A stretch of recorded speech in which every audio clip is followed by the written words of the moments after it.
Assalamualaikum warahmatullahi wabarakatuh. Kembali lagi dengan saya Aryo Aji Susetyo, mahasiswa Universitas Swadaya Gunung Jati Cirebon yang lagi nugas. Seperti sebelumnya, video ini dibuat dengan tujuan sebagai tugas serta sebagai media pembelajaran, termasuk juga sebagai informasi terkait human capital, yang dimana pada video kali ini kita akan membahas tentang building superior quality human capital. Fotonya ganti. Sama aja, ganti. Mohon maaf, ini AI-nya yang pilih foto.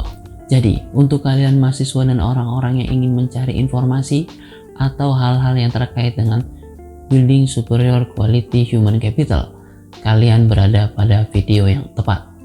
Oh iya, sebelumnya kita sudah membahas human capital secara umum.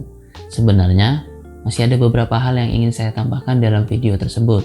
Namun, karena batasan durasi dari tugas sebelumnya dan juga capek editnya, maka nanti suatu saat saya akan membuat Human Capital Part 2. Gak masalah ya, alurnya maju mundur kayak film MCU. Mudah-mudahan segala informasi dapat tersampaikan dan dapat diterima dengan baik.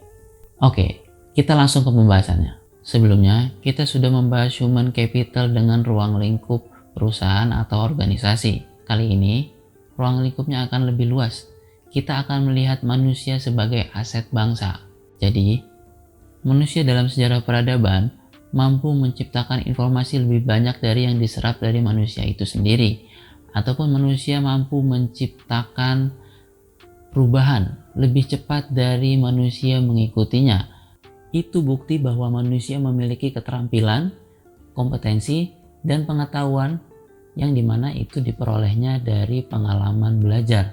Lebih jelasnya begini, jadi Tuhan menciptakan kita sebagai manusia memiliki potensi yang dapat dikembangkan, memiliki banyak kemampuan yang mungkin kita sendiri nggak sadar akan potensi tersebut. Ataupun dulu, alat transportasi itu hanya sebatas sebagai hewan.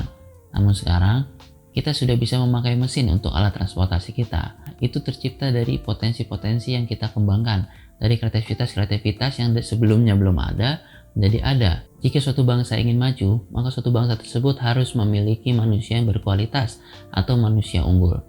Nah, manusia yang berkualitas tersebut terbentuk dengan menginvestasikan manusia tersebut.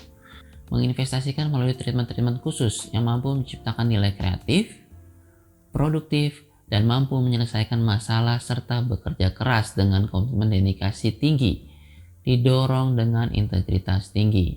Lengkap banget ya? Ya, memang itulah superior human quality. Banyak bentuk investasi pada manusia ini. Salah satu yang umum adalah melalui pendidikan. Pendidikan tidak hanya diberikan oleh pemerintah dalam hal mencetak manusia berkualitas, tapi juga menjadi tanggung jawab pihak swasta. Kenapa swasta juga ikut terlibat? Karena sebuah organisasi dan perusahaan erat kaitannya dengan kualitas manusia di lingkungannya. Bayangkan saja jika Anda punya perusahaan di lingkungan manusia yang kerjanya malas dan tidak produktif, maka usaha atau perusahaan Anda tidak akan berjalan dengan baik. Untuk itu, pihak swasta perlu ikut serta dalam membangun kualitas manusia unggul demi terciptanya pasar tenaga kerja yang berkualitas. Itu semua dapat dilakukan dengan memberikan beasiswa atau dana CSR yang disalurkan untuk lembaga pendidikan. Variabel penting dari manusia adalah kemampuan, sikap, nilai-nilai, kebutuhan, dan karakteristik demografinya. Agak panjang kalau dijelaskan, tapi intinya, kualitas manusia dipengaruhi oleh faktor-faktor penting yang membentuk sikap dan kemampuan dirinya. Maka, sikap manusia menjadi dinamis karena faktor-faktor yang mempengaruhinya. Oleh sebab itu, perlu manajemen manusia agar manusia berkembang dengan lebih baik. Ada 3 hal yang perlu ditekankan dalam kualitas manusia.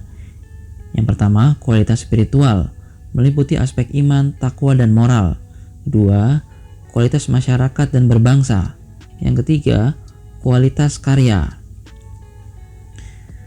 Yang pertama, kualitas spiritual, meliputi aspek iman, takwa, dan moral. Kita sadar bahwa kita adalah makhluk Tuhan.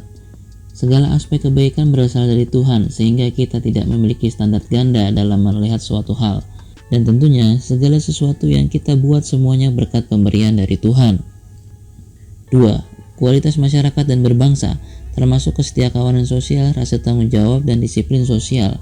Manusia sebagai makhluk sosial harus bisa memberikan manfaat bagi manusia lainnya, sebagaimana kita manusia juga bergantung pada manusia lainnya.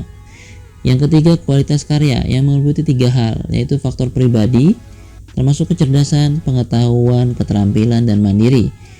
Yang kedua, faktor lingkungan dalam organisasi, seperti situasi kerja dan kepemimpinan. Dan yang ketiga, faktor luar organisasi, seperti memahami nilai-nilai sosial dan ekonomi. Kualitas itulah yang menjadi dasar bagaimana bisa menilai manusia yang berkualitas. Manusia yang bertuhan mampu bersosialisasi dengan baik, bekerja sama, membangun suatu hal yang bermanfaat, memiliki kecerdasan, pengetahuan, keterampilan, serta mampu untuk mengatur dan memahami hal yang ada di dalam atau di luar organisasi. Dari semua yang telah kita bahas tadi, dan juga dari perkembangan ilmu pengetahuan yang sekarang, dapat disimpulkan bahwa pembentukan manusia berkualitas dimulai dari manusia dalam kandungan. Manusia sebagai orang tua memakan makanan yang baik, penerangan yang baik, memiliki rasa yang baik, itu semua berpengaruh kepada bayi yang ada di dalam kandungannya, maka lahirlah anak yang baik. Setelah lahir, 0-2 tahun adalah usia emas bagi anak.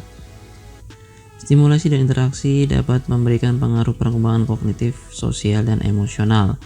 Lalu didukung dengan nutrisi yang baik sehingga anak-anak menjadi sehat, kuat, dan perkembangannya menjadi optimal. Diberikan pendidikan berkualitas akan memberikan perkembangan yang berkualitas, mengembangkan potensi-potensi yang ada dalam dirinya. Dijaga kesehatan mental dan emosionalnya. Jika kesehatan mental dan emosional terganggu, maka akan menghambat potensinya. Yang terakhir, didukung dengan lingkungan yang responsif. Manusia yang berkualitas akan mempengaruhi manusia yang lainnya agar menjadi berkualitas. Maka dari itu, manusia yang berkualitas tidak hanya melihat manusia dari satu sisi, tapi manusia kompleks melalui ekosistem yang besar. Nah, itu tadi penjelasan tentang membangun superior quality human capital. Like jika kamu suka dengan video ini, dan untuk video selanjutnya kita akan membahas tentang pembelajaran berbasis kompetensi. Untuk itu, langsung pencet subscribe-nya agar kamu tetap dapat informasi dari channel ini. Kurang lebihnya mohon maaf, saya pamit. Wassalamualaikum warahmatullahi wabarakatuh. Sampai ketemu di video selanjutnya.